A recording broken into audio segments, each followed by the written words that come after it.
Orang selalu bilang jika waktu adalah obat. Tapi mereka lupa, ada luka yang tidak pernah sembuh. Ada trauma yang tidak hilang meski bertahun-tahun berlalu. Ada kegelapan yang tumbuh bukan dari kebencian, tapi dari rasa ketidakadilan. Dalam hidup, kita diajarkan untuk memaafkan, untuk move on, untuk percaya bahwa hukum akan memberi jawaban. Tapi, apa jadinya jika korban tidak percaya pada hukum? Apa jadinya jika korban memilih jalannya sendiri? Hari ini, kita masuk ke salah satu film psikologis paling gelap tentang balas dendam, Return to Sender, 2015. Dan ingat, dalam film ini, yang paling menakutkan bukan penyerangnya, tapi korbannya. Sebelum kita mulai, tekan tombol subscribe, like, dan share. Jika kamu suka konten alur cerita film thriller psikologis seperti ini.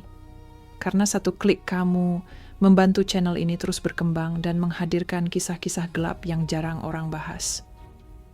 Dan sekarang, mari kita masuk ke salah satu film paling disturbing tentang trauma, manipulasi, dan balas dendam. Inilah alur ceritanya. Miranda adalah seorang perawat yang sangat teliti. Dia hidup sendiri di rumah yang rapi, sangat rapi hingga setiap detail memiliki tempatnya. Cangkir selalu menghadap satu arah. Bantal selalu simetris. Pintu selalu terkunci 2 kali. Dia bukan tipe wanita ceroboh. Dia bukan orang yang mudah goyah. Dia mandiri, disiplin, dan punya masa depan yang cerah.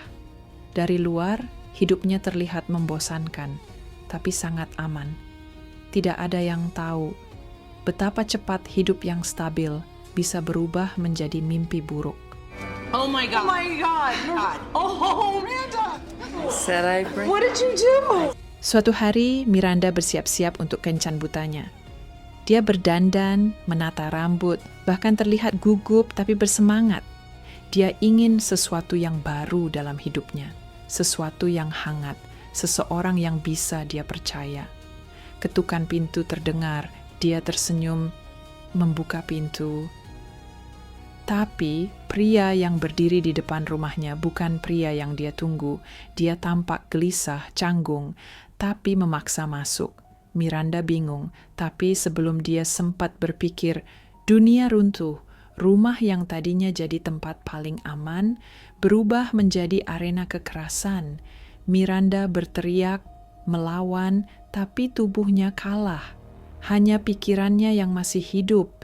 Dan ketika semuanya berakhir, rumah itu tidak lagi terasa seperti rumah. Itu menjadi penjara. Beberapa hari kemudian, William ditangkap dan ditahan. Secara hukum, kasusnya selesai. Tapi bagi Miranda, semuanya baru dimulai. Dia takut membuka tirai. Dia tidak lagi percaya seseorang di belakangnya hanyalah orang lewat. Dia membersihkan rumah dengan sarung tangan, seolah kotoran itu bukan debu tapi dosa. Dia tidak bisa tidur tanpa lampu menyala. Ketakutan menjadi bagian dari dirinya.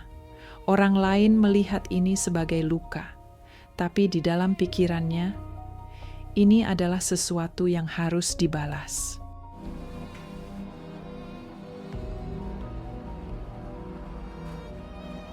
Lama sebelum kunjungannya ke penjara, Miranda melakukan sesuatu yang tidak banyak orang perhatikan.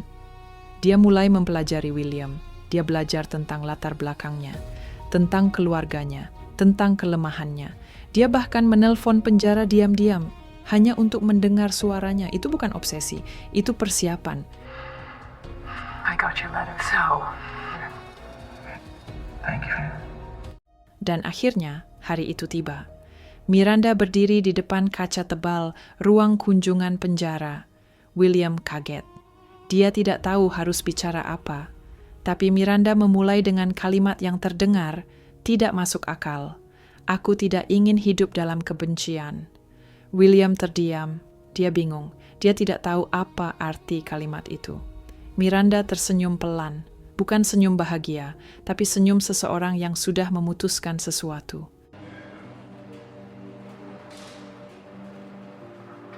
Look, if you... Hari berganti hari, minggu berganti minggu, Miranda terus datang.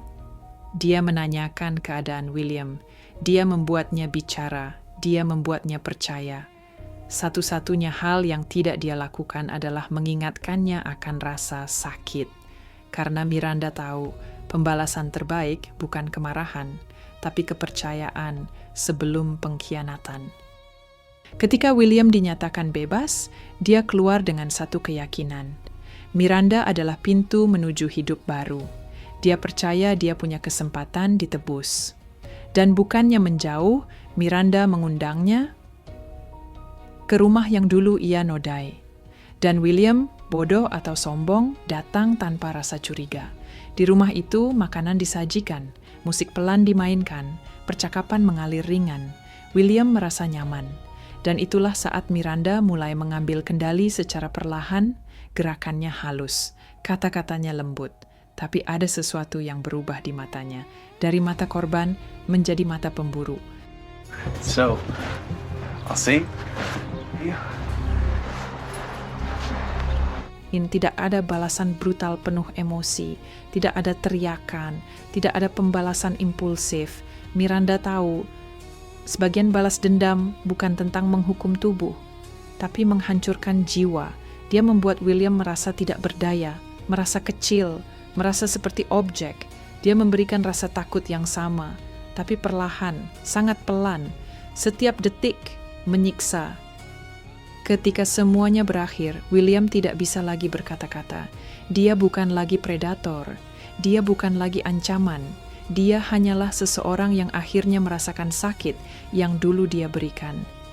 Miranda menatapnya tanpa emosi dan berkata, "Sekarang kita impas."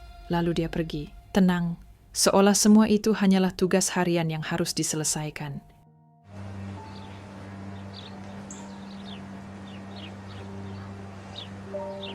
Tidak ada laporan polisi, tidak ada pengakuan, tidak ada pertanggungjawaban. Miranda hanya melanjutkan hidup. Sementara William ditinggalkan dengan rasa yang tidak bisa dijelaskan. Film ini mengajarkan satu hal. Kadang korban bukan orang yang harus dikasihani, kadang korban adalah akhir dari pelaku.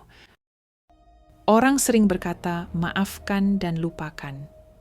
Tapi beberapa trauma tidak memberi opsi itu.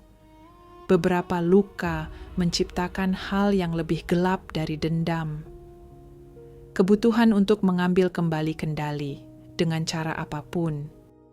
Kalau cerita ini membuat kamu berpikir 2 kali tentang keadilan, klik like-nya. Tulis di komentar menurut kamu, Miranda salah atau benar? Jangan lupa subscribe channel Es Teh Manis untuk alur film psikologi gelap berikutnya. Dan ingat, yang paling harus kamu takuti bukan monster yang menyerangmu, tapi korban yang tidak pernah menyembuhkan lukanya. Sampai jumpa di video berikutnya. Tetap manis, tetap santai, dan tetap di Es Teh Manis.